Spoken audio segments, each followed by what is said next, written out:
Begin the council work session. Okay. Thank you, Mayor, council members, and members of the public and staff. As we do with all of our city council meetings, we'll go over the vision statement and the mission statement for the city of Belmont that the council has adopted. So your vision statement is that Belmont will be a vibrant, multi-generational community that incorporates small town charm and heritage with an entrepreneurial spirit. And your mission statement is that the city of Belmont provides visionary leadership and high-quality city services to create a community of choice for our residents, visitors, and employees. So I'll go over the consent agenda items. I believe we have 13 total items on the consent agenda. The first four are from the draft minutes from your meetings in May. You met 4 times in May. You had the regular meeting, you had board interviews, the workshop, and then the special meeting in here for the Del Webb rezoning. So we've got the minutes for those. There are 2 proclamations, the first of which is recognizing Juneteenth in Belmont, specifically recognizing Sunday, June the 13th as Juneteenth Sunday, and also recognizing the week of June 13th through 19th as Juneteenth week in Belmont.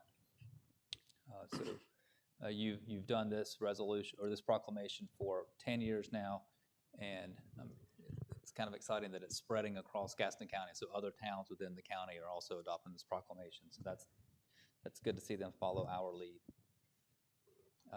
The other proclamation is to recognize National Pollinator Month in Belmont. We're a Bee City, USA, so we will recognize Pollinator, particularly Pollinator Month, but also more specifically National Pollinator Week, which is June 21st through 27th. And our Environmental Sustainability Board will be holding a Bees 101 webinar that week. So we'll gear up for National Pollinator Week. That's a busy time. I was wondering what you were going to say about that.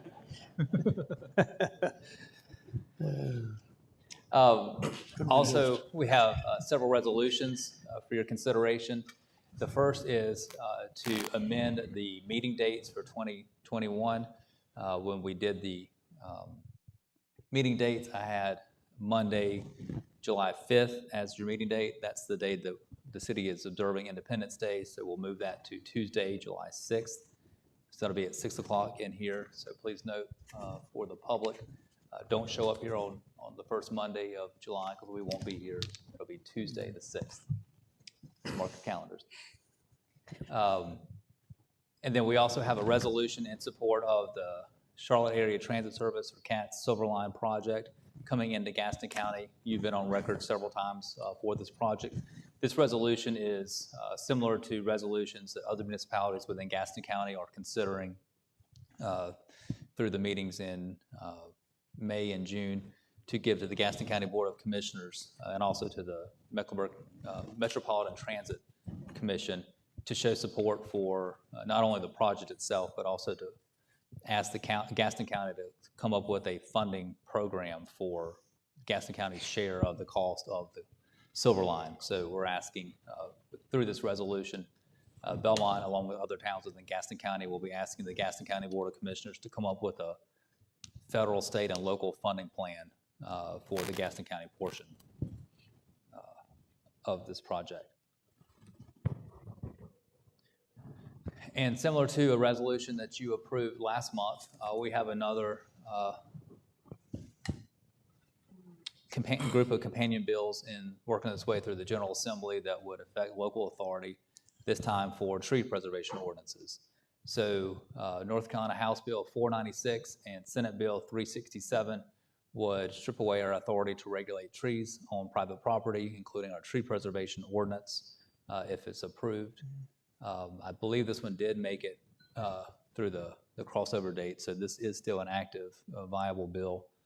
So we ask that you approve this resolution opposing this group of companion bills so that we can send this to our delegation, to the governor's office, and to the leadership of both the House and the Senate. As you know, we have worked very hard over the last 2 years to update our tree preservation ordinance, and we really haven't had a chance to use it, so we want to be able to use it before they take it away from us. And as Councilman Seelinger has noted, it's ironic that we use state money to hire a consultant to help us write the tree preservation ordinance that now the state's considered taking away from us. We will be putting information out on our social media channels about these bills, so to let the public know how they can get involved if they feel like cities should have the authority to regulate trees on private property through the development process.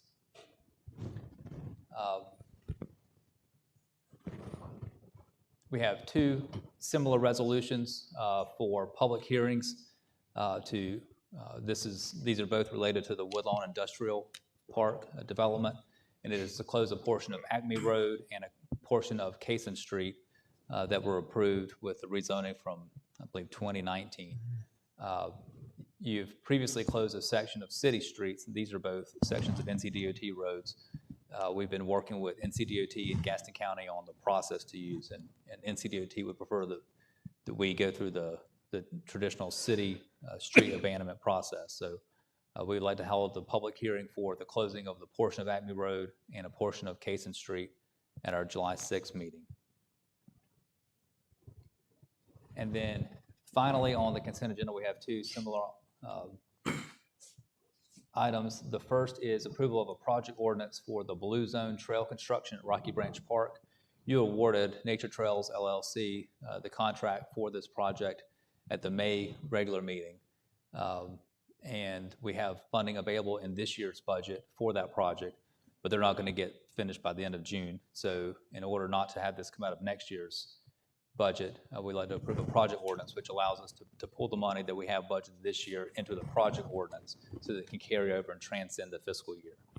That project should be completed by the fall. So this just allows us to use existing money and not new money from next year.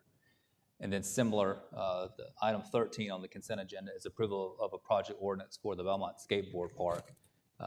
Same issue. We haven't approved the project yet, but you've authorized the project. We've been doing work on it. We've got a design build contractor in mind that we're working with the staff level and the Parks and Recreation Advisory Board. And we hope to have that construction starting this summer and finished up by end of the calendar year 2021. But there is money in the current year's budget for that. Plus we have money in our fund balance, the payment in lieu of open space from the Belmont Reserve neighborhood from 15 years ago or more. We've also had some donations throughout the years, including donations this current fiscal year that have just rolled into fund balance because they haven't been used.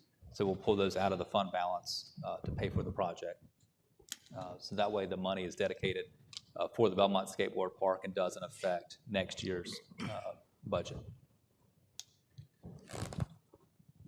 So those are all the items that I have on the consent agenda. I'll be happy to answer any questions you may have. Adrian, we need to make one correction. The amount of money set aside for the skateboard park should read $200,000 because we do not want to lose down to the 185. And of course, at least those last 2 donations were specifically earmarked for enhancements. So I'd like for that to read 200,000 rather than 185. So in section 4, change general fund capital reserves to 200,000 even? Yes, because that was our original situation because we were not looking at the donations as a part of that. Okay. So that will bring the total project cost to 265,000. Right, and we're still hoping that Representative Baumgartner will come up with some funding between now and the time of the project start. So if we could have even more. We're certainly not going to get to the level of Waynesville, but it would be nice to get a little extra. Okay. So with that change, if whoever makes the motion for approval of the consent agenda, just make that with the amendment to the skateboard park project ordinance. Mm-hmm. And certainly we can amend that ordinance if we do get money from the state as we go through the project. Okay. I had just a quick question on the hearings for the street abandonments. Yes. I would assume then, you mentioned these are the NCDOT portions of the roads, and they said, well, hey, why don't you all do it? I'm assuming that's statutorily permissible? Yes, sir, that is what NCDOT has researched and Okay. requested of us. We thought it was a little bit odd, but that's the process that they've asked us to follow. Well, as long as, I mean, it just seems weird to me, but It seems weird to me as well, but Also on the Acme Road project, we need to get that hill removed down there and get that thing lowered because somebody's gonna get killed on there. so what we could do with that is, since you have a public hearing that, if you approve the consent agenda, that you'll schedule for the July 6th meeting, if they haven't done that, we can just open the public hearing and continue it to the next month. Yeah. If they don't do what they're supposed to do with Yeah. grading that hillside down and making it safer. It wasn't done this weekend, I know that much, but it's dangerous. Yeah, we- I notified their attorney today about the possibility Okay, that might happen if the work wasn't done by the public hearing. Good, that's a little bit of leverage that we have over them to get that done. good, very good. All right. Okay, Any other questions on consent agenda items? That's all that I have, Mayor. all right. Shall we go ahead and call our meeting to order? Yes, sir. All right, let's call a meeting to order. Jim's gonna do the invocation, and Martha's gonna do the pledge of allegiance. let us pray. Heavenly Father, thank you for the blessings you have bestowed on us, and continue to impart your grace and wisdom on us and the city as we deliberate on the issues before us tonight. We ask all these things in your name. Amen. I pledge Allegiance to the flag of the United States of America and to the republic for which it stands, one nation, under God, indivisible, with liberty and justice for all.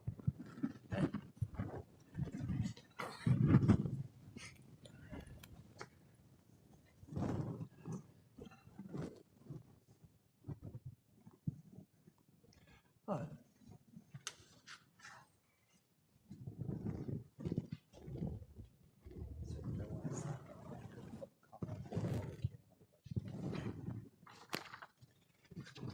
Well, I might make it a little faster tonight, huh?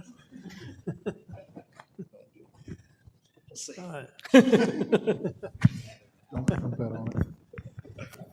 Thank you, Adrian. That's the best news I had all day. All right, do we have a motion to approve the consent agenda? I'll make a motion, we approve the consent agenda with the change in item 13 from 185,000 to 200,000. I'll second. Got a second? All in favor, say aye. Aye. Aye.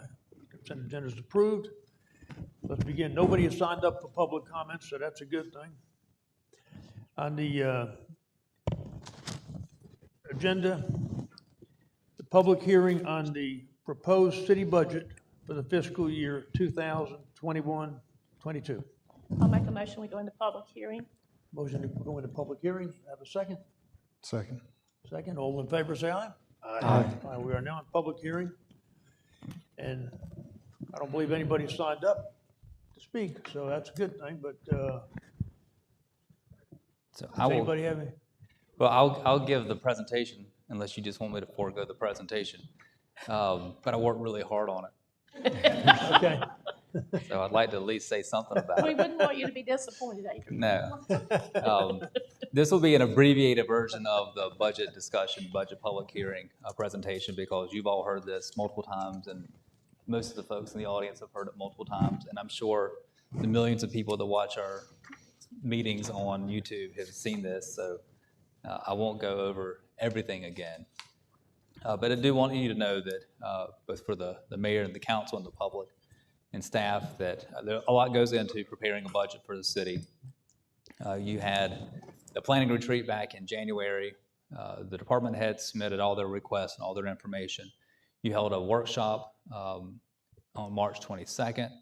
We had a workshop just on the capital improvements program on April 19th, a second workshop on May 17th, and the budget that I've emailed to you with the detailed information, but the budget message, the budget ordinance, the budget infographic that the clerk has provided is all based on the feedback from the mayor and the council and the staff throughout this process that really got started back in January. So according to the general statutes, you hold a public hearing tonight, and the budget is effective July 1st and runs through June 30th of 2022. We've got an item following the public hearing to consider approval of the budget. So if you approve it, then we can get moving on implementing that and having it ready to go for July 1st. So that's kind of the background of how we got to tonight. So as we've discussed many times, and as our facilitator of the retreats has said, that your budget really should be the funding mechanism for implementing your vision and your goals. So your big picture goals from the retreat were transportation, infrastructure, growth management and balanced growth, public safety, and parks and recreation. And so there's a component of all of these goals included in the budget, whether it's personnel, whether it's projects, whether it's policy, where this budget can be used to further the goals that you have identified for the city. So we have 4 major components of the city budget: the general fund, which this year I'm recommending just over $16.2 million, the water and sewer utility fund at just over $9.1 million, the stormwater utility fund, which is $842,518, and the tourism development fund, which is $75,000. So the combined, the combined budget for the city is $26,316,295. So this budget implements your vision and plans with no changes to the tax rate, no changes to the solid waste fee, no changes to the water and sewer rates, and no changes to the stormwater fee. So we'll just say that on the front end. So just a few details about the general fund first. Property tax or Abandonment revenue is projected at just over $9.7 million. That's 11% higher than the current adopted budget, the 2020-2021 budget. But as you'll recall, and as we discussed through the budget process, the current year's budget was very conservative because we built this year's budget during the very beginning of COVID, and we didn't know what the impact of COVID was going to be on sales tax and property tax and needs for services. So we had a very conservative budget this year. So by comparison, the recommended budget for the next fiscal year will be much higher because it's in line with what it would have been otherwise were it not for COVID. So sales tax revenue is projected at a little over $3.1 million, which again is much higher than what we projected for the current fiscal year. And as I've let you know throughout the year, our sales tax revenue has come in much higher than we anticipated, thank goodness. Yeah. As people have stayed home, they spent their money here locally, which has helped our local economy, but also our sales tax revenue. Our solid waste fee revenue is projected at $504,000. That keeps the same $7 per month fee. That reduces the percentage of that service split between the fee and the taxes. So the fee now covers about 36% of the cost of that service. And as you recall in previous council meetings, the cost of providing that solid waste service has gone up. Mm-hmm. So on the general fund expenditure projections, total revenue and expenditures are balanced at a little over $16.2 million. The percentage of the budget going to each department or each functional area are roughly the same percentage-wise as they are in the current fiscal year. Capital funding is projected at recommended at 13% of the upcoming budget, and debt service is 9% of the upcoming budget. Personnel costs remain at 50% of the budget, which is what they were this year. And operating costs remain at 27% of the budget, which is what they were this year. And as I just mentioned, the cost for our sanitation department or our solid waste services has gone up just because of the changing in the recycling market. The cost of everything has gotten more expensive. You did approve a change to how we do leaf collection in the fall and winter and yard waste, and that will be done in-house by a Public Works Street Department staff. We found that was going to be cheaper and we think a better service if we do it in-house than what Waste Pro would have done. We are one of the few towns that are maintaining its traditional single stream recycling service. That came as an important thing that our residents wanted. So there will be no changes in the garbage collection and recycling services that we provide. It's just going to cost more. But we do have low contamination rates compared to other towns. So all the issues that other towns were seeing, we weren't affected terribly by that. I don't know what that slide was. Logo. It was just the logo, yeah, subliminal messaging there. This is a chart just tracking our personnel cost, our operating costs, our capital costs, and debt service costs as a percentage of the general fund over the last many years. So you can see that over the last 5 years or so, in the middle, the red line, our operating costs have declined as a percentage of the overall budget. So our staff is working more efficiently than we have in the past. The purple line at the bottom is capital, and you see with the implementation of the 5-year budget plan, and with the council want to be very intentional about upgrading our facilities and our parks in particular, the percentage of our budget going to capital has gone up from 5% to now 13%. And I hope that you've noticed around town that things are in better working order. In 2017, you approved the first salary study that we had done in 15 years, and that's no surprise we were behind. So you said you wanted to update that in-house and do that every 3 to 4 years. Last year we were due to do it, but because of COVID, we did not. So Human Resources Director did this study in-house, updated the 2017 study, benchmarking Belmont against our peer municipalities. We talked about this at the last workshop. And what we found was that for our positions that tend to work in an office or a supervisory level or department head level, we were competitive with our market. Where we were below was kind of our frontline employees. Yeah. And so this budget addresses that deficiency. So as we discussed in the workshop, we are bringing all the positions to the minimum salary of a new salary grade based on where they fall in that salary study. If employees were already at or above the minimum salary of the new salary grade, they don't get any benefit of the salary study. They will instead receive a 2% cost of living adjustment effective July 1st. And then all employees who are eligible for merit raises will be eligible for merit rate for up to 3% merit increase this fall. And that's based on your performance evaluation. So that's how we used to do this for the past several years. We reduced that amount this year because of COVID, but we're going back to the 2% cost of living and a 3% potential merit.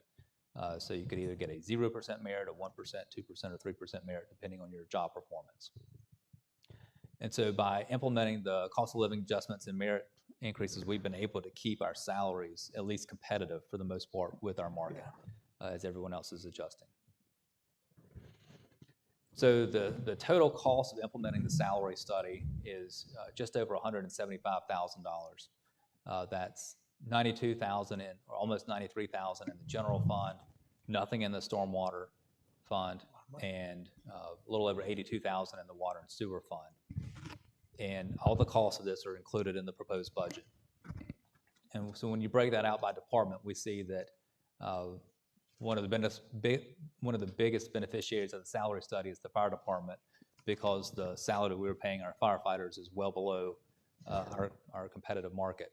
So the increases to primarily the firefighter salaries, it's 42% of the total cost of implementing the salary study, followed by the street department. Again, our frontline workers were the ones paid lower than the market. So that's over 70% of the cost of implementing the salary study goes to the fire and street departments. And then on the utility side, the wastewater treatment plant makes up 63% of the cost of implementing the fund, or excuse me, implementing the salary study. So on the new positions, as I mentioned at workshop number 1, department heads had requested 13 new positions in the general fund and 3 new water and sewer positions. I recommended just 1 new position, which is a senior planner to help us with all of our growth management issues. At the second workshop, you asked to add 3 additional firefighters and a community development coordinator in the Main Street program, into the budget, which I've done. So the budget that I'm recommending includes the cost of those additional staff. And I'll caution that as Belmont continues to grow, you'll need to add staff to meet the additional demands placed on police, fire, public works in particular. And of course, on the utility side, as we get more water and sewer infrastructure and pump stations to maintain, we'll have to have more staff to do that. But hopefully the cost of that growth will pay for the additional costs of those services, which is, excuse me. So that's the personnel side of the general fund. And looking at capital projects, and the general fund, recommending that we budget just over $2 million for capital projects, both vehicles and equipment, as well as CIP items. In the water and sewer fund, the capital is also proposed at just over $2 million. In the stormwater fund obviously is much smaller, so capital is only $341,975. But that's both for vehicles, equipment, and CIP drainage programs and projects. Well, hold on. Nope, Those numbers don't add up. Those numbers don't add up. Nope. I did that late this afternoon. The numbers in the budget are correct. The numbers there are not correct. So I apologize for that. But good catch. So as we said in the CIP workshop, we will bring these projects to you. So you're not, by approving the budget, you're not just approving a whole list of projects. But the projects that we've discussed, obviously the new recreation center, the North Belmont Public Safety Station for the general fund, the pedestrian improvements to the intersection of Park Street and East Catawba Street, and then multiple improvements to the parks around town. And then, of course, we want to do a big street resurfacing and pedestrian transportation project. So those are all funded under the capital. In the water and sewer capital, we've talked about the North Belmont Booster Pump Station. The need for that was really precipitated with the Dixon Village neighborhood, but that will benefit the North Belmont community as well. The South Belmont Elevated Water Storage Tank and Booster Pump Station to help with water supply and water pressure on the southern end of our system. Also improvements to the water treatment plant and wastewater treatment plant. And then the stormwater capital projects include drainage improvements around town. On the debt service side, you have a policy that limits debt service to no more than 12% of general fund revenues. The proposed budget has debt service at 9%. So it's $1.4 million going to debt service. That's 9% of the overall revenues. And that includes the debt service payment for the recreation center, as well as the $1.25 million paving and sidewalk program. And in the water and sewer service, your policy says that we don't have debt service more than 25% of water and sewer revenues. It's proposed at 6%, so well under your threshold. Same thing for stormwater. We're proposing debt service at 17% of revenues, and stormwater, we could go up to 25%. So we're doing a lot without taking on a lot of debt and keeping the debt service underneath your targets. So that is the general fund very quickly. The utility fund, again, the water and sewer rates that we charge our customers are not changed. Water sales are projected at just over $4.1 million. Sewer sales are projected at just over $3.5 million. I'm recommending that we pull $1 million out of our utility fund capital reserve to help pay for some of the capital projects. We still don't know the exact amount of funding that we're going to receive from the Federal American Rescue Plan. We anticipate receiving around $1.85 million sometime in June, July at the very latest, and then another equal amount a year later. And that could go toward water and sewer projects. We are working to learn more about this. There's webinars from a variety of organizations helping us through this process. Once we know more about what we'll receive from the American Rescue Plan, we'll present that to you and come up with we'll recommend a plan of how to spend that federal money. But that's probably going to be later this summer, and we don't have to obligate that funding for a couple more years. So it's not a rush to get that to you. When would we actually get the funding? The funding should come to us at least, well, I think within 30 days of when they sent the money to the state, which should have been in early May, I believe. I'm looking at Morgan because she's been on all these webinars. So we should get it sometime in June. But we've also been expecting further guidance for a long time as well. It's the federal government, they're sending money to every local government in the country, so it's a tedious process for them. So on the expenditure side for the utility fund, the water and sewer department budget is just under $3 million. The wastewater treatment plant budget is just under $2 million, and the water treatment plant is about $1.5 million.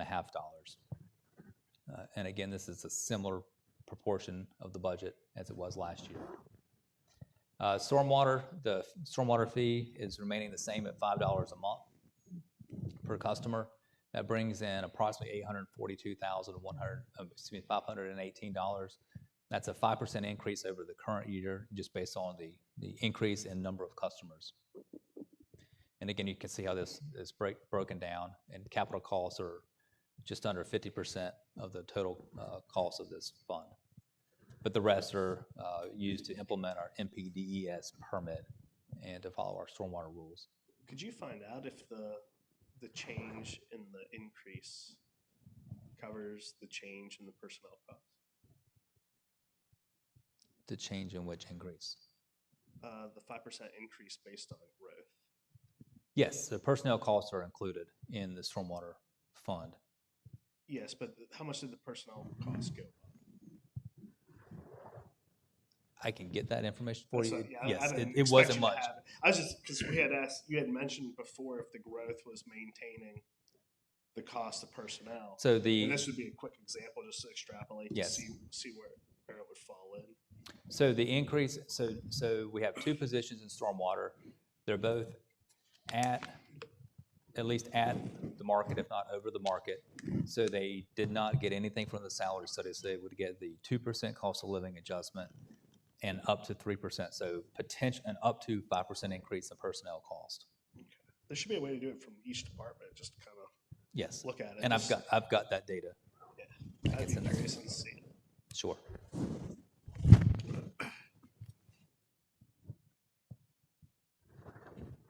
And so there are a couple items that are included in the budget, or at least funding included in the budget, that we'd like to get direction from you, and it's really funding from outside groups. And we've talked about having the workshop in June with representatives from the Gaston Business Alliance and the Montcross Area Chamber of Commerce coming to you to request funding for the GO campaign and the Montcross Emerge program, respectively. You heard a presentation from Gaston County several months ago requesting $7,300 for their visioning process. And then, as I mentioned, the South Fork River Health Committee has requested $6,250 for increased water sampling in the South Fork River. And we still don't know what the cost sharing formula is going to be for the light rail.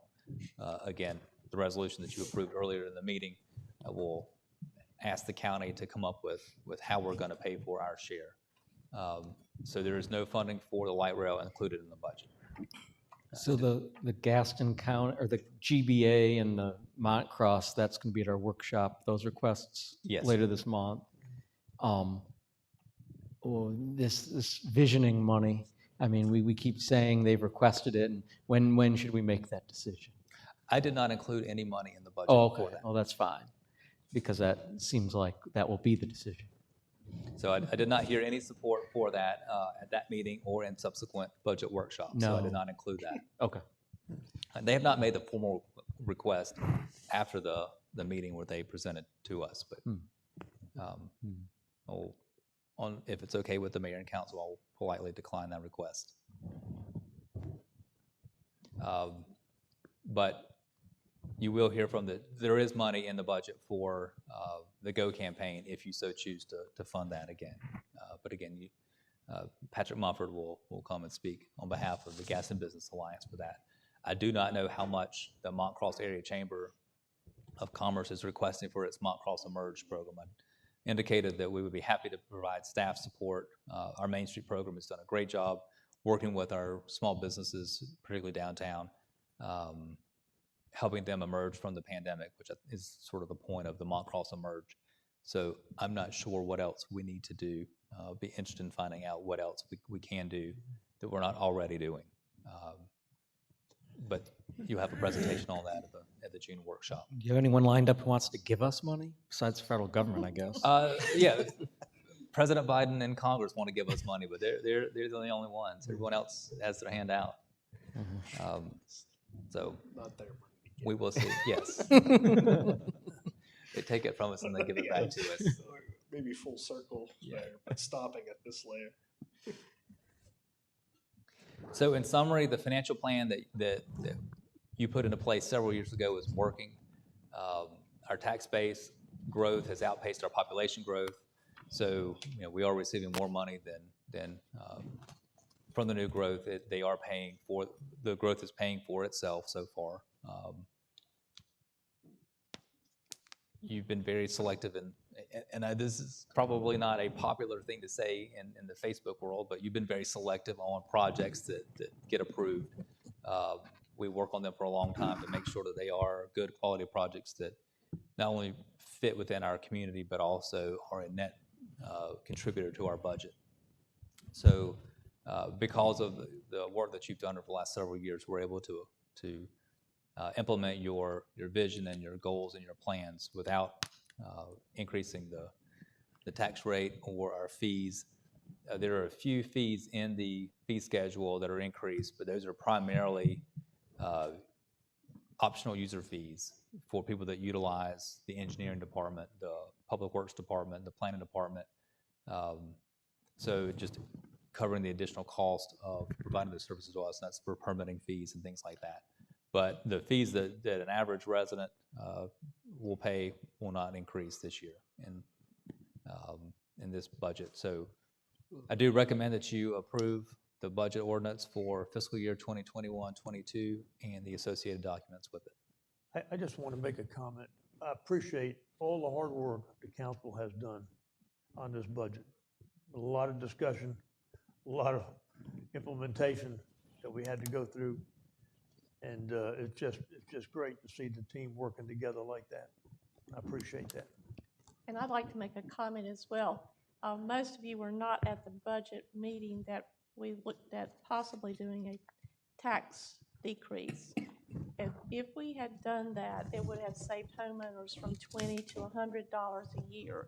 So when you look at that, and we're starting the biggest project that I've been involved in with the recreation center, it just did not seem a logical thing to do. So it's not that we didn't want to, it's more that we are trying to make sure we're being very careful. And wishfully, at some point, we'd like to reconsider that. So the $20 to $100 a year just didn't balance out to look at that with the projects that we're trying to begin. We'll stay above water. All right. So I'll be happy to answer any questions that you may have. Did we, did we get any clarification on our ability to use tourism funding for the new downtown position? The way I read it, we basically collect the occupancy tax and just let the tourism authority use it as long as it's for one of those authorized uses. I don't see where that you as the council has authority to tell the tourism authority how to spend it, as long as they're spending it within those authorized uses. Okay. Now, that doesn't mean you can't request that they do that we maybe have a workshop and have a joint meeting with the tourism authority, and you can strongly suggest that they do that. But the way I read it, and certainly correct me, is that it's sort of like the ABC board, that you appoint the membership and then they're charged with running that program. So you could, if they sort of go astray of what you want, you could always remove them and appoint new people. But short of that, I don't see that you have the authority to use their funding other than just through suggestion and So, meeting. Adrian, what would you suggest at our next meeting? Should we formulate a formal request then? I would suggest that you guys go back and read all the minutes and notes and recordings of the travel and tourism meetings and find out the financial position before you make any more requests. I mean, that cookie jar has been tapped and tapped and tapped and tapped from Gaston outside to the Moon project to, I mean, and then 75% off revenues last year. Yeah, So and I mean, there's Yeah, no, like I we can do understand. one or two things, but like right now there's like 6 asks. The trolley. I mean, there's only so much money. A lot of stuff. Yeah, but I think in this coming year, we're gonna see a major difference. So that's, No, I mean, we'll be back up to where we were, but it's not going to be a major difference. Well, I think the thought was to use some of the money that they're currently using for marketing, or spending on a marketing That's right. agency Oh. to Yes, spend on. Yes, And Yeah. actually, Basically, that's city something hall. I'd like to discuss. yeah, Yeah. because That makes more sense. But as far as just like the cash in the account, like it's spent.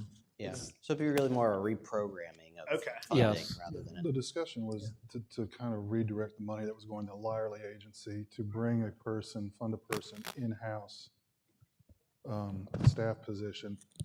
right. And as I recall, this position was somewhat contingent on that being the case, that we were going to be able to split the funding, and that staff was going to look into the statute and tell us if we had the authority to redirect those funds. But I guess I'm hearing from you that we do not have that authority.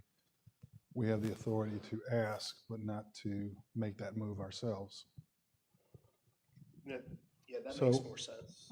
And, Yeah, you I know, would think That that was travel part- and tourism would have the authority to do it, Mhm. but this board wouldn't. But that would be what? Or isn't Jim organizing something to go over all this stuff?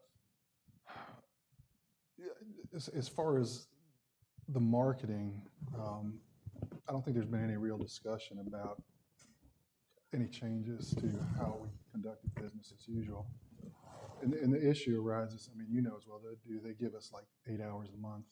Yeah. And for what we're paying, it seems that would make more sense to help fund a position that was giving us 40 hours a week to promote Belmont. But you raised the issue that I want to touch on, is that you did not approve that position. I mean, we went with it under the assumption that it could be co-funded. And until that position is co-funded and we find out, I'd like to put that on hold so we can find that out. I mean, I don't know if there's an appetite for that or not, but I understood those were the parameters. And at the last meeting, it seemed that there was not really any obstacles in our way. But now the obstacle itself is the will of the board, the Belmont Tourism Board. Well, I would think would be open to the idea for sure. Could we invite them to this coming workshop? So, Because that might be a good time for us to interact with them as well as the gas now. Got all these outside agencies, but if that would work, then we could Yeah. shake it out. Yeah, especially before they even finalize their budget. Yeah. I mean, we can Yeah. budget it. That That's work? good, yeah. I'll Yeah. be here. so that position is included in the budget, and we can just not fill it until we have clarification on Yeah. this. That sounds good. But certainly, and I wanted to get a little bit more clarification on what the council's vision for that position is, whether it's more the marketing person or the community development coordinator person that was requested in the Main Street program. So the community development coordinator position is listed. We can always amend it if it becomes more, instead of that, more of a marketing person. And then, after you meet with the tourism authority, if they're agreeable to allocate some of the occupancy tax revenue or fund it 100%, or we fund it 50-50, however you want to do, between the city and the tourism authority for marketing, then we would just amend the authorized position list and move forward. But the money for the community development coordinator position is included in the budget, but we don't have to fill that position until you're ready for us to do so. I would think you'd want that job description to be broader than the Main Street program, just because there are no hotels currently in the Main Street district. So you would want somebody that could go out on the border, I guess. Yes, and that's why I want to have a little bit deeper dive on that position. If it's the community development coordinator, but it's also marketing, or is marketing separate? I just wanted, there was sort of like two different discussions going on at the last workshop, and I got a little bit confused. Well, I mean, again, I think to me, I've always been frustrated with the amount of money we're paying and the number of hours we're getting for it. So, I mean, it just seems like if you're going to put out that kind of money, you want to get more hours. But I mean, in a perfect world, you might want to find someone who's also dipped their toes into grant writing. Have somebody on staff who has experience with grant writing, because I mean, it is kind of an art to do it. But that broadens that job description even more. And I don't know if somebody can handle having their fingers in those three pies. Although grant writing pokes its head up once in a while. It's not a continuous effort. And everyone needs somebody who can do it, and no one is able to do it. Yeah. Because it's competitive. I mean, someone who Yeah. writes good grants would be an asset. Anybody want to take a motion about a public hearing? I'll make a motion to come out of public hearing. Do we hear a second? So you want to fight them. Second. Yes. All in favor, say aye. Aye. All right. Brings us to the next item on the agenda.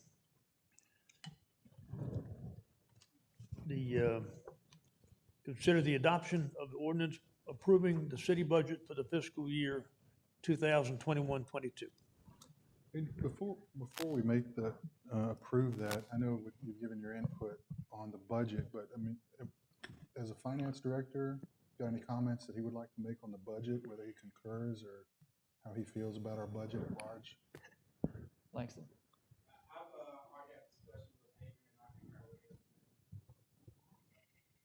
Okay.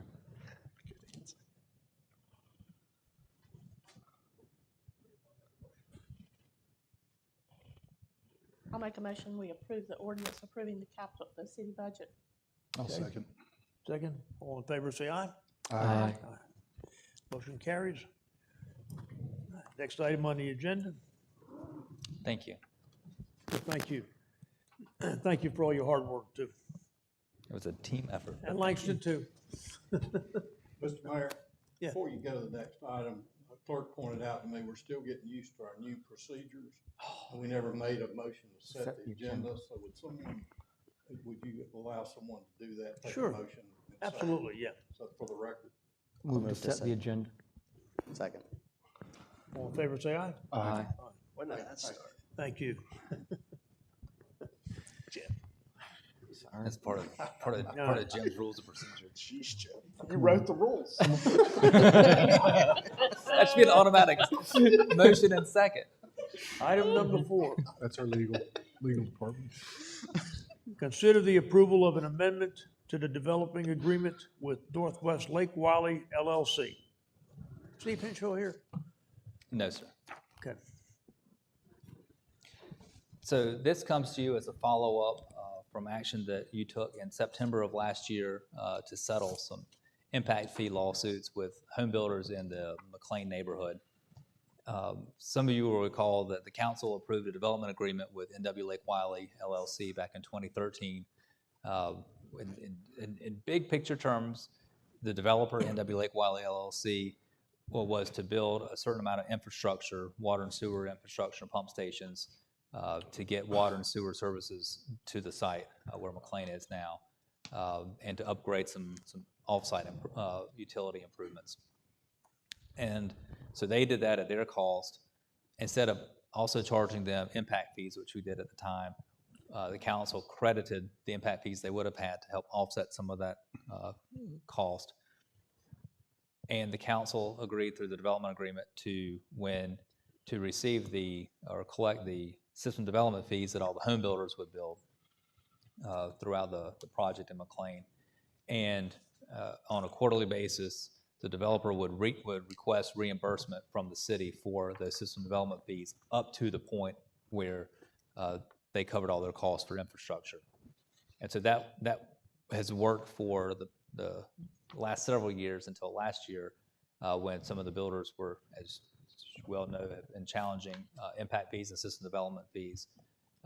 Two of the builders, I guess it's okay to say who they are. M.I. and Shay, Yeah, Shea Homes and M.I. Homes. So just it's public. keep that in mind. Shea Homes and M.I. Homes, Make a or note Shea of it. Builders and M.I. Homes. They challenged our fees, and we ended up settling for $485,000. So this is money that they had already paid to the city in system development fees. The developer had already requested reimbursement. We'd already reimbursed this to the developer, so we had to come up with $485,000 out of our utility fund to pay these builders back the impact or the system development fees that they had paid. So what we verbally agreed to with the developer was that we would still continue collecting system development fees from all the builders that are still building in McLean. And the developer just would not request reimbursement until we've been made whole. We collected that $485,000 back. We get to keep that, and then from that point forward, as we collect more system development fees from home builders, he would then request reimbursement for that. That's been our verbal agreement. We've been operating under that. It's been working just fine. We just never codified that. Not that we don't trust each other, it's just that when you have an agreement with this kind of money, it's better to put it in writing. So tonight we've got for your consideration approval of an amendment to the development agreement with NW Lake Wiley LLC, just to codify what I've probably inartfully explained to you. In parts, if I've messed that up, please correct me. So this is something we were allowed to do. And then the state legislature retroactively went back and made it illegal for us to do it. So It was actually the court. then we court got decision. sued after the fact. So I would just like to point out to the audience that while North Carolina brags as the best business-friendly state in the country, it comes at the cost of not being able to charge developers impact fees or potentially be able to preserve trees. And so as you speak with your legislatures, you can be pro-business and save some trees, or be pro-business and let them pave a road, do some things along the way. It's been frustrating. It's been going on, I think, since about 2012, 2013, just the constant government overtake in the state of North Carolina. So I think all the new elected officials learn about after a year. That it's not quite what it seems. Yeah, I agree, Ryan. I think that was the biggest surprise to me, to see how little power we as a municipality had, and they're taking what we have and taking as much away as they possibly can, which is scary. But anyhow, that's just a little side note. No, it's exactly on target. It's overreach and it's continuing. Just need to send some new people to Raleigh, have a different mindset. Maybe a copy of the Lorax, too. Well, at least we spoke for the trees. Yeah. The Lorax. Yes. Are you ready for a motion? Well, I just had one question. I noted that the agreement was dated January 2021. Is that going to be the effective date regardless of when it's approved and executed? Or are we No, gonna- it'll be, that'll be changed to tonight. Okay. And the other thing I'd ask, and whoever makes a motion, if you could, and the developers agree to this, that we would say this is the First Amendment, because there could be, it probably will Yes. be, on a project this large, we anticipate there may be another amendment or two. So I'd say the effective date would be tonight, and the First Amendment, add first to the title of the amendment. All right. Then I move that we approve First Amendment to the agreement with an effective date of June 7th, 2021. I'll second. Aye. Okay, motion carries. Thank you. Next item on the agenda is consider the approval of a contract with Parker Poe for bond counsel services for the Recreation Center financing. Thank you. And our Assistant City Manager, Kevin Kraus, will All right, lead Kevin. this discussion. Good evening, Mayor and Council. Here to request more funding for the rec center. We haven't turned dirt yet, but this is the next step in the process.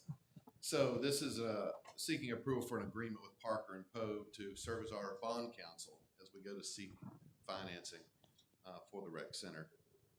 The North Carolina Local Government Commission recommends that you have bond counsel. It's your responsibility. They serve our interest. They also provide legal opinions for the lenders, and they will also prepare all the financial closing documents, and they will be representing us in that process. I've asked Parks to also provide any input on that if you want to elaborate any further. I think I've covered most bases. A lot of this, this specialized work that has to do with giving specific opinions about the Internal Revenue Code provisions and Also, you can choose to pay someone to, on your side to prepare the loan documents, or the game is you end up paying the bank's counsel if they do the loan documents. So it's just, I think, more beneficial to have your own separate counsel. And this is a large project, 11, now 13, maybe, who knows what the end is, but this takes A lot of money. there are only probably about 4 or 5 firms in the state that offer this specialized service. So I think you mentioned that the ones you saw on the LGC agenda had your Parker Poe and consultant, and then Parker Poe was the primary. Parker Poe has a pretty sophisticated municipal law department, and most firms don't have that. So Okay. I think Kevin made that observation and went and solicited this request from them. I actually think the price is pretty reasonable for Parker Poe. Yeah. All right. Anybody want to make a motion? I'll make a motion to approve. I'll second. Motion and a second on the floor. All in favor, say aye. Aye. All right. Next Thanks, item on the agenda is the code enforcement. Lindsay Yeager. Seth, can you change out the presentation or show me how to do that while she comes up? Hold down the Alt key, then press tab, and then tab over to where her big presentation shows.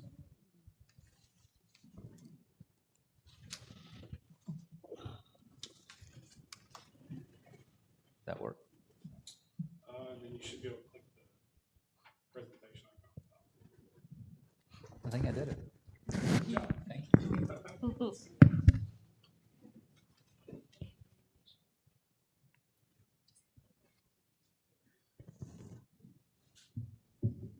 Good evening, everyone. I hope you're doing well. It's nice to actually see your faces instead of masks. Yeah. So I have a quick update, some of the things that I have going on. Okay, so I'll start with 114 Morning Glory. So back in March 1st, an ordinance for the demolition of the dwelling was adopted. And it has since been demolished and the property's been cleared of all debris. It disappeared. It's gone. It only took 11 years. Who says government can't do anything? So the next one is 325 Todd Street. In March, we also got a patent ordinance for the demolition of the dwelling. But before it could begin, we found that there were some legal issues we had to work through. So a consent agreement was reviewed and signed. It was created by the owner's attorney. And it allowed the owner until the expiration of his building permit for Gaston County to repair the structure to no less than 50% of its assessed value. And that expiration date was actually April 19th. And when we did the follow-up inspection, the structure was found to have met those requirements and no longer considered inhabitable. Uninhabitable. Say that again? It's no longer considered uninhabitable, right? Oh, yes, it is supposed to be uninhabitable. Yeah. So it is habitable. Yes. So then now we can no longer demolish it. But they have completely redone it, and they expect to actually have renters in the house by the end of this month, or mid-June to the end of this month. I guess it just needed a little fire lit. Good result. Yeah. Okay, so the next one is card feeder. So I did a progress inspection in January of this year. The property owner had made a lot of improvements since October of last year. When I did the second progress inspection in April of this year, there had been no additional work done at all. It seemed that he was stalling, just excuse after excuse. So it's still in violation. So then I sent a complaint notice of hearing. It was issued to him, and we have a hearing scheduled for June 10th. During that hearing, a hard deadline will be presented, and then an order to repair or demolish will follow. And that deadline, I don't expect that, I don't want to go any longer than 60 to 90 days for that deadline.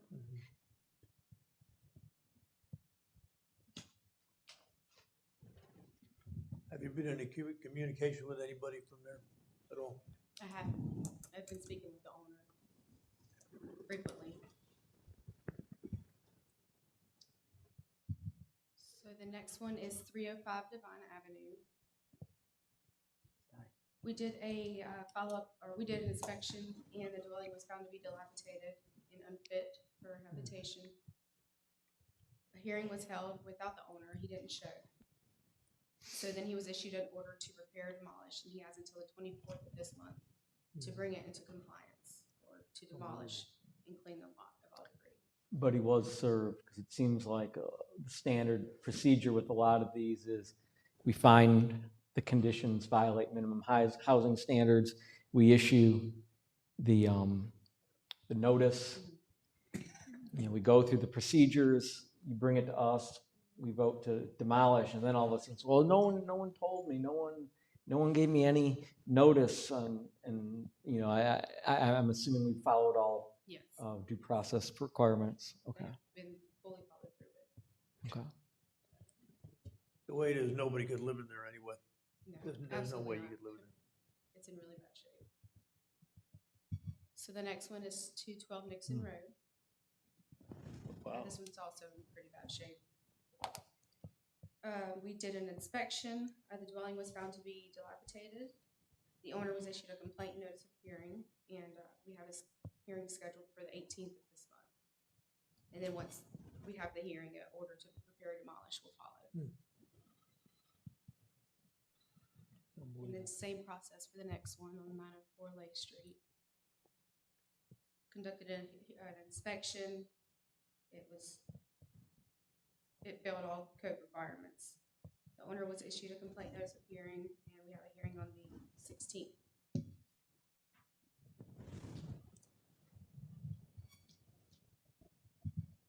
And then this will be the last housing one. Did an inspection on this home. You could actually see all the way through this house. I couldn't really tell if there was fire damage. It's just really in really bad shape. That's a nightmare on Elm Street. You're just on a roll tonight. When he's hot, he's hot. Okay. So, let's see, a hearing is scheduled for the 17th on this home. Number 8, Walmart. So I've been working with Walmart for the last few months, and despite all verbal warnings and a civil citation warning, Walmart has failed to maintain a clean and litter-free premises. A final citation warning was issued to Walmart and to Walmart at Mont Cross, LLC. An on-site meeting with the exterior maintenance manager and district manager of that location will take place this week. And I'll be presenting all the evidence I've collected over the last month, which includes a lot of photos, proof that they're not cleaning, that there's actually things that have been sitting in the same spot for weeks and weeks. So is do they just get fined? Like how do they come in, how do we bring them into compliance? So they would have fines, and each day that the violation remains is another fine. The tax on, okay. tax on. Okay. So Walmart, we've had architectural standards for them to match the Mont Cross look. And I'm glad you're looking into this. I've heard other people say that, the parking lot needs help.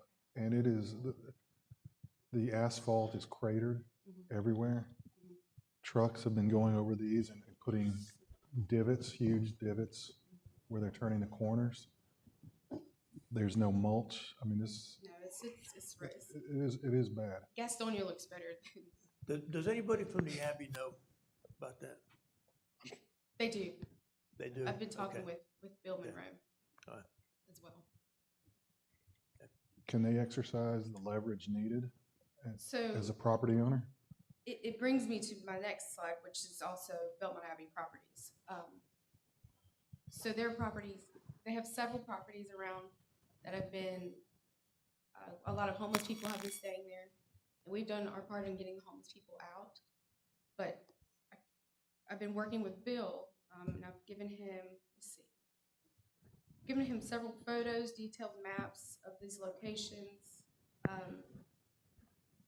and different ideas that in various options for preventing illegal dumping behind Abbey Plaza and in those areas where the homeless people were. And no action has been taken to correct these violations. So I'm currently in the process of coordinating an on-site meeting with not only Bill, but some other people involved with the Abbey.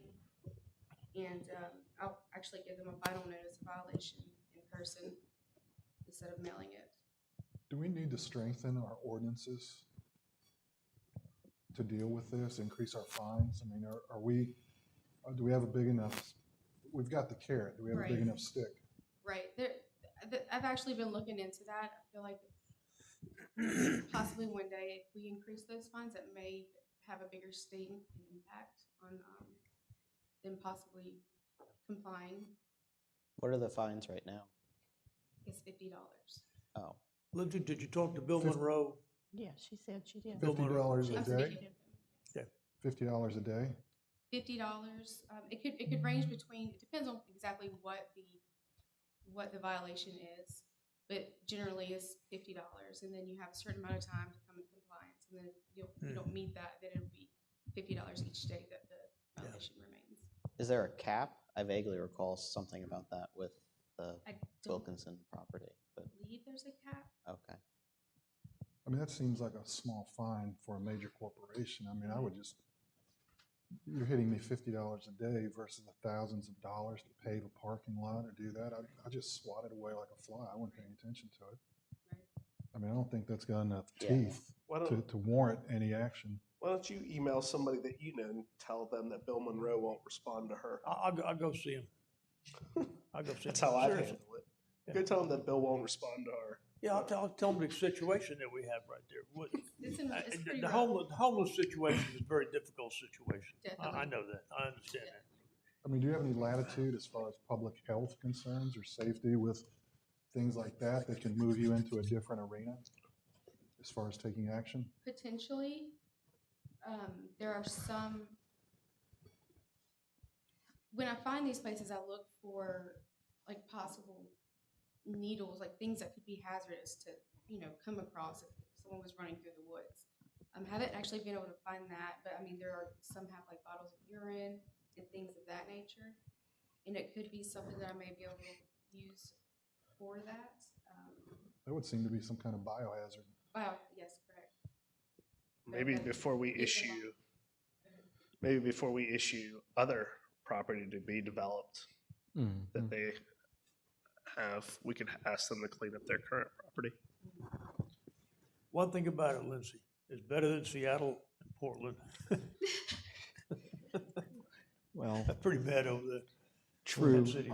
10 As, cities. as we grow, maybe we'll catch Yeah. up. We don't need 10 cities. Well, we got a long way to go. But Ryan's idea of some kind of linkage is not bad. I don't know if that's legal or not, but until you bring your properties into compliance, can you deny any further approvals or? I mean, they got to get a handle on that. Walmart's in bad shape. I mean, you got Lowe's right next door. You can get all the mulch you need. Yeah. And a giant, This is true. This is very true. What do you say? He said Lowe's is right next door, so Walmart has all the mulch they need for their I mean, it's literally just sitting there right next door. Sorry. No, it's okay. No, This is a good report, thank you. What do you think I heard all that? What, yeah. I think I had one more slide. It's just something that we just started. So I've been teaming up with Sergeant Green, who currently manages the Belmont Police Department's social media accounts. And so we're routinely posting Greg's code work ordinances on all the media platforms, or social media platforms, and hoping that this will help in educating or reminding Belmont residents of the city's ordinances and help maintain compliance. And that is awesome. Thank you. One question. I remember Yes. one of your previous reports, you had visited some, I think, trailers in the Dillon Drive area. Drive, yes. And I you speculated that there might be more inspections necessary. There will be some more to follow. So I've spoken with, I forgot his name. But we've been working closely with him, and I did allow a 2-month extension on what he had going on over there, because he was making improvements. But he had run into some hiccups with lumber and then the person that was working for him. And he had made a good amount, already put in money into it. So I'm scheduled to make a follow-up inspection next Wednesday. Okay. Yeah. Great. Thank you, Thank you. Thank you, guys. I think we have anything to say. So before we finish with code enforcement, we've got a code enforcement officer who has been much more aggressive and staying after code enforcement cases. You've updated the commercial property code. I think a lot of the things that you looked at Walmart and Abbey Plaza are more the maintenance of premises section. Would you like for us to look at those ordinances and see if we need, because I don't think we've updated those in a while, if we just need to take a look at those and bring those back to you? I would. Yeah. I mean, we had this discussion before about our tree ordinance not having enough teeth, because, I mean, I don't know if we increased the fine there, but I mean, it was, again, there was a case where if I'm gonna make $400,000 or $500,000 on a house and you're gonna hit me with a $50,000 fine, I take the trees down, eat the fine, and build the houses. So, I mean, if we're gonna have them, we've gotta be able to have enough bite in them to deter the activity that we're trying to deter. And I certainly, I do think part of it might be that perhaps given the laxer history of code enforcement prior to Lindsay joining us, people, all right, fine, I'll just ignore it and they'll forget about it for another 10 years or whatever. And maybe they're learning that that's not the case, but we certainly can't have, these tenants, which are, important tenants, just flouting these and not thinking that they even need to pay attention or, respond at all. That attitude is somewhat troubling. Yeah, I mean, Walmart's probably the most prominent commercial venue we have in the city, as far as like it being right on the highway and everybody shops there, so the fact that it looks the way it does and they don't. I have not been there since before COVID. Oh, You need to go. Well, I go there a lot, but well, actually, I ran through one of the craters in the parking lot the other day, and I think maybe knocked a tooth out in the process. But whatever tools that you need us to provide, I would certainly be interested in making sure that you have them. Yes, and if they realize that, it's something that was brought to us and that is on our radar and a concern to us, anything to motivate them to actually give us a time of day on this. I mean, you can't, I don't know, I find their attitude troubling. Sounds like we've got support. It's been troubling for a long time because I've requested, when we had Lowe's and Walmart being built, I spoke to Abbott Placid and I said, how are we going to be assured that you're going to take care of this property, because Abbey Plaza has not been taking care of it. He assured me as soon as they had money coming in from Lowe's and Walmart, they would improve Abbey Plaza. And so we're seeing that they're not maintaining even this property. So it is very concerning. Do we need to, at our next meeting, change the fine structure? Because I think Richard's correct that we're going to have to increase the fines to make anybody pay attention. We'll look at the fine structure as well as the overall ordinance and bring something to you. It may not be for the July meeting, but it'll be soon. Okay, thank you. Lindsay will stay on top of it. So, thank you. So the next section are just reports from and draft minutes from your advisory board. You've got the Watershed Review Board report, the Planning and Zoning Board report, the Environmental Sustainability Board report, Parks and Recreation Citizen Advisory Board report, and those are draft minutes for your information. No action is needed. That just lets you know what your various boards committees are working on. And then for the manager's report, let's see.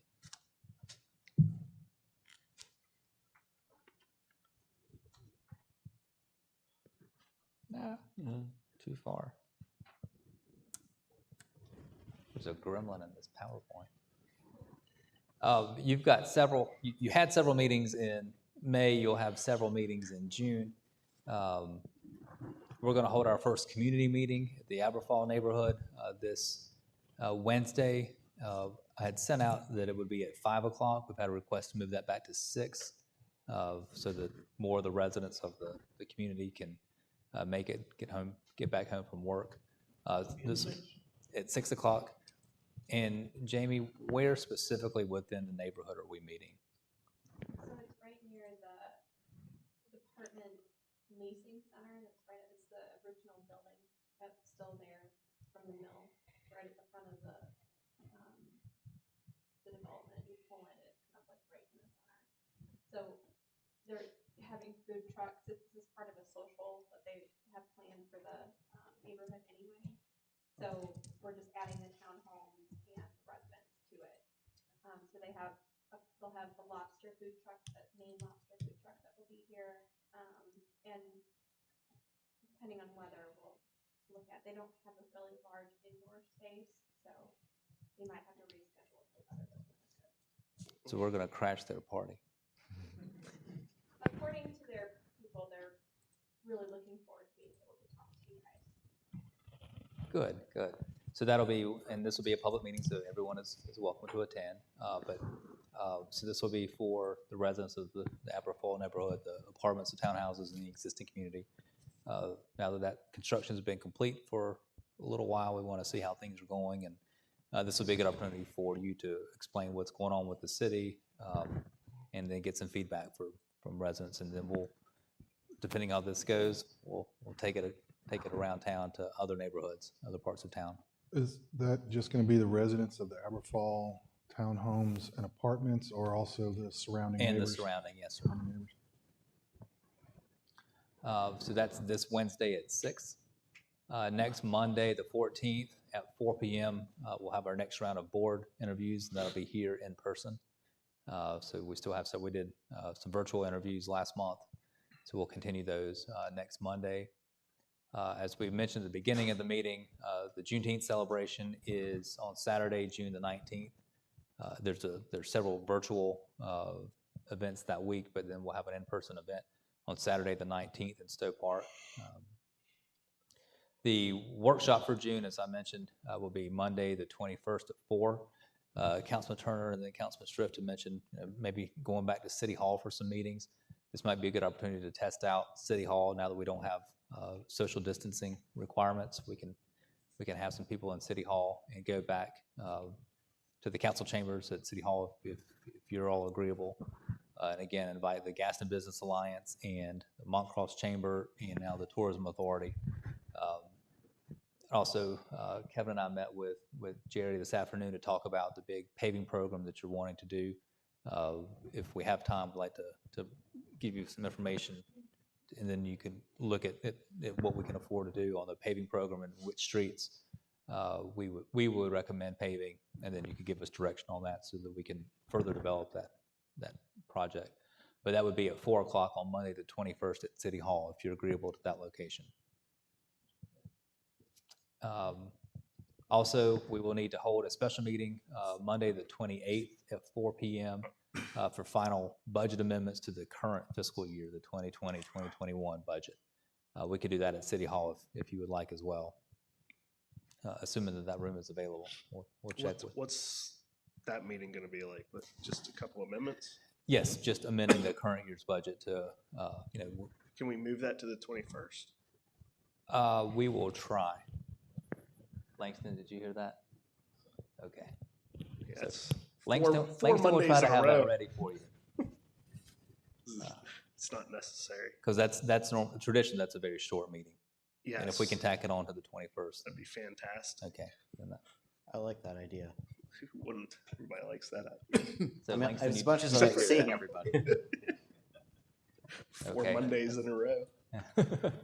And then as you approved, I think at the last workshop, the Red, White, and Belmont Festival returns to downtown Belmont on Saturday, July 3rd.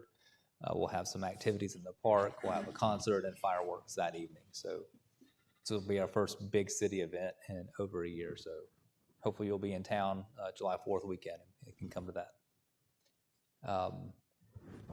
Also want to recognize our water treatment plant staff. I'll let you know a couple weeks ago that they won Best Tasting Water in North Carolina at the North Carolina Rural Water Association Conference. This is something that they've looked at for a while, and we finally won Best Tasting Water in North Carolina. So That's impressive. Do you concur? Well, yes, so we Sure. appreciate all the work that I the don't water really treatment understand plant how it does. has a taste. This kind of tastes like McAdenville water.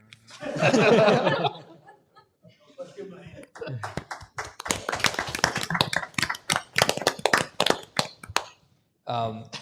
And then the last thing I have is, and this, for some reason, the gremlin took one of the photos off of this slide.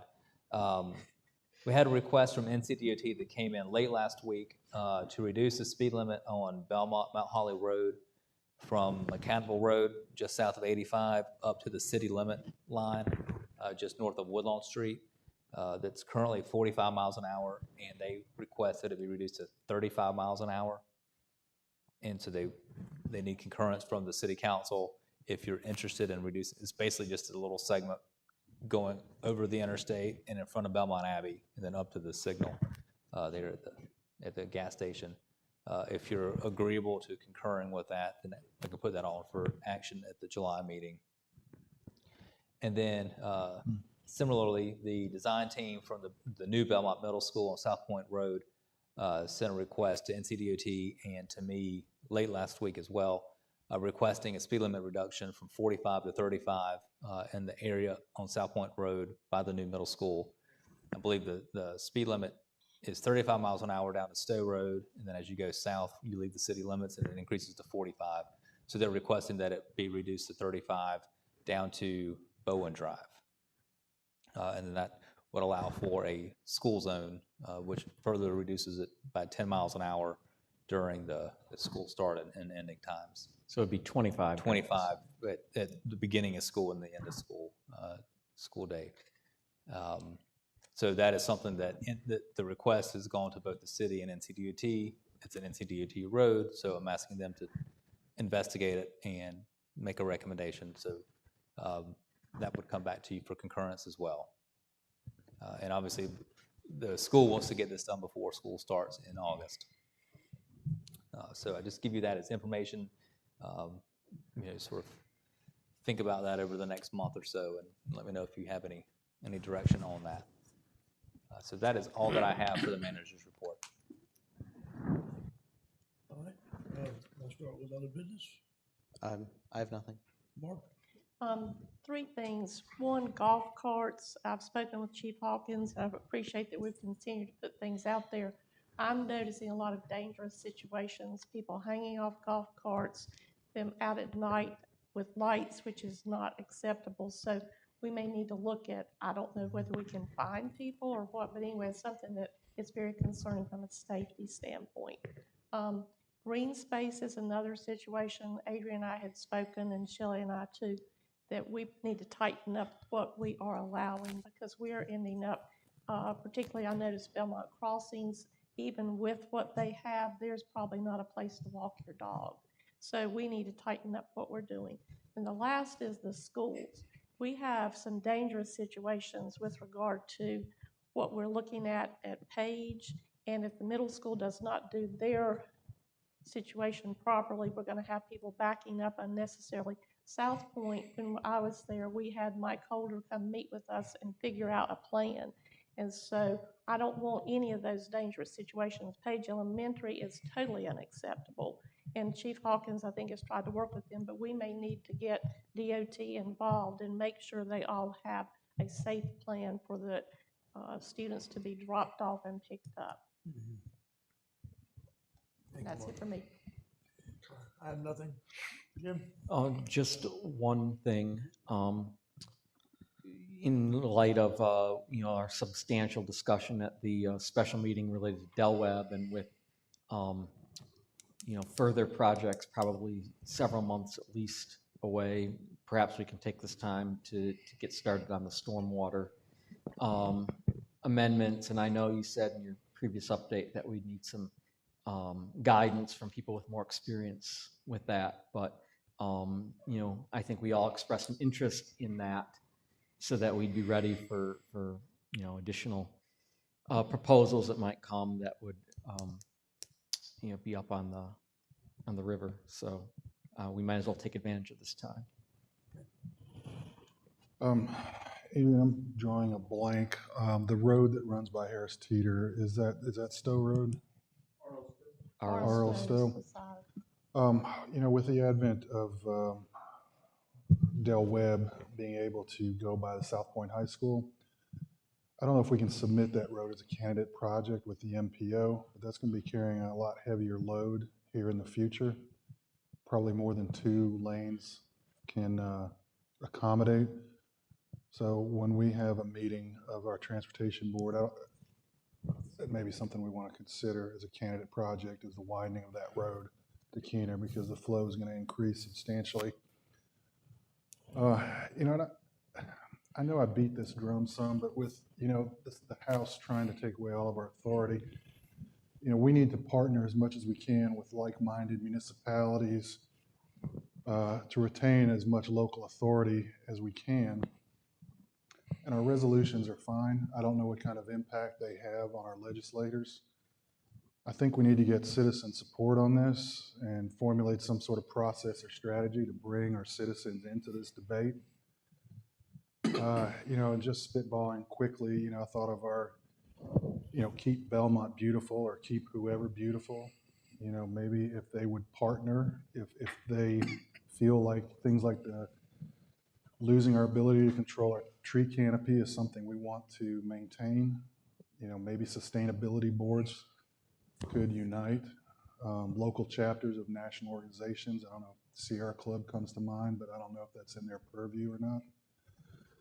Because I'm just afraid that they're going to whittle us down to where we meet just to decide where a stop sign goes and erects it. And beyond that, everything. If it's a state road, we can't even decide. Everything else is deferred to Raleigh. And I just don't see that there's an end in sight. I mean, we're basically in a fight to help have some say in our role in our future and being somewhat self-determining. I mean, I think this is a real fight. I don't see them slowing down. They actually seem to be gaining momentum in the things that they want to remove from the municipalities. I would also, on Dogwood Lane, and I've been waiting for some time for this, when the tree fell on Dogwood Lane across the street, it took out our power, and it took out the street line across the street. There's supposed to be one, I think by ordinance, every 300 feet. Duke Power said they were going to replace that, and that was close to a year ago. From the top of the street to the bottom, it's 600-700 feet. It's so dark in that midsection. I mean, it's pitch black at night. I tried calling Duke Power, but I got into an endless loop of being switched to automated voices. So I don't know, Bill, if you maybe have a connection or can give me a number, or I can actually talk to a human. I can reach out, see if I can get somebody. I've got a number I can call. Okay. Well, the crew on site said it would be done in a couple of weeks. I know they're busy. They got other things to do, but I mean, they're going on a year now. So I mean, I think they've had enough lead time. And I think, Adrian, you addressed this, but we do need to set up a meeting with the BTA before our budgets are adopted, both ours and theirs, to flesh out what we want to do with that position. And that's all I have. Somebody did donuts on the Gant soccer field. Did the cameras work? Did you find them? Were they prosecuted? They're definitely persecuted. Prosecuted. Well, you may want to persecute. Do you know? I don't know. I know we went out there to respond. That was on a Saturday morning. Okay. I'm just wondering if the cameras worked or didn't work. Yeah, I'm not sure. The last thing I heard, when the